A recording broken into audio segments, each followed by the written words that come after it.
जय श्री राधे। हर हर महादेव। दोस्तों, आज हम आपको रामायण की कुछ चौपाई बताएंगे, जिसमें बताएंगे कि मनुष्य को क्या कर्म करना चाहिए और मनुष्य को दूसरों की निंदा नहीं करनी चाहिए, नहीं तो उनको अगला जन्म किस चीज़ का मिलता है वह आपको बताएंगे। नर तन सम नहे कवने देहे जीव चराचर जाचत तेहि नरक स्वर्ग अपवर्ग निसेनी ज्ञान विराग भगति शुभ देनी। मनुष्य शरीर के समान कोई शरीर नहीं है, चर अचर सभी जीव उसकी याचना करते हैं। यह मनुष्य शरीर नरक स्वर्ग और मोक्ष की सीढ़ी है तथा कल्याणकारी ज्ञान वैराग्य और भक्ति को देने वाला है। सो तनु धरे हरे भजय न जे नर होय विषय रत मंद मंद तर कांच किरीच बदले ते ले करते डार परस मन दे। ऐसे मनुष्य शरीर को धारण प्राप्त करके भी जो लोग श्री हरि का भजन नहीं करते हैं और नीच से भी नीच विषयों में अनुरक्त रहते हैं, वे पारसमणि को हाथ से फेंक देते हैं और बदले में कांच के टुकड़े ले लेते हैं। नहीं दरिद्र सम दुख जग माए संत मिलन सम सुख जग नाहे पर उपकार बचन मन काया संत सहज स्वभाव खगराया। जगत में दरिद्रता के समान दुख नहीं है तथा संतों के मिलन के समान जगत में सुख नहीं है। और हे पक्षीराज, मन वचन और शरीर से परोपकार करना यह संतों का सहज स्वभाव है। संत सहें दुख पर हित लागे पर दुख हे तो असत अभागे।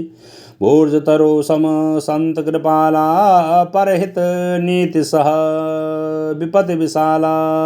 संत दूसरों की भलाई के लिए दुख सहते हैं और अभागे असत दूसरों को दुख पहुंचाने के लिए कृपालु संत भोज के वृक्ष के समान दूसरों के हित के लिए भारी विपत्ति सहते हैं, अपनी खाल तक उधड़वा लेते हैं। सन एव खल पर बंधन करें खाल कढ़ाए विपत सही मरें खल बिनु स्वार्थ पर अपकारे अहिमो सक एव सुन उर्गारे। किंतु दुष्ट लोग सन की भांति दूसरों को बांधते हैं और उन्हें बांधने के लिए अपनी खाल खिंचवा कर विपत्ति सहकर मर जाते हैं। ये सर्पों के शत्रु गरुड़ जी, सुने, दुष्ट बिना किसी स्वार्थ के सांप और चूहे के समान अकारण ही दूसरों का अपकार करते हैं। पर संपदा विनाश नसाहे जिम ससे हत हिम उपल बिलाहे।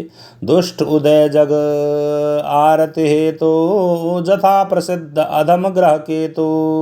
वे पराई संपत्ति का नाश करके स्वयं नष्ट हो जाते हैं, जैसे खेती का नाश करके ओले नष्ट हो जाते हैं। दुष्ट का अभ्युदय उन्नति प्रसिद्ध अधम ग्रह केतु के उदय की भांति जगत के दुख के लिए ही होता है। संत उदय संतत सुखकारे विश्व सुखद जिमि इंदु तमारे। परम धर्म श्रुति विदित अहिंसा पर निंदा सम अदन गिर गरीषा। और संतों का अभ्युदय सदा ही सुखकर होता है, जैसे चंद्रमा और सूर्य का उदय विश्व भर के लिए सुखदायक है। वेदों में अहिंसा को परम धर्म माना गया है और पर निंदा के समान भारी पाप नहीं है। हर गुरु निंदक दादुर होई जन्म सहस्र पावा तन सोई। दुज निंदक बहु नरक भोग करे जग जनमय बायस शरीर धरे। शंकर जी और गुरु की निंदा करने वाला मनुष्य अगले जन्म में मेंढक होता है और वह 1000 जन्म तक वही मेंढक का शरीर पाता है। ब्राह्मणों की निंदा करने वाला व्यक्ति बहुत से नरक भोग कर फिर जगत में कौवे का शरीर धारण करके जन्म लेता है।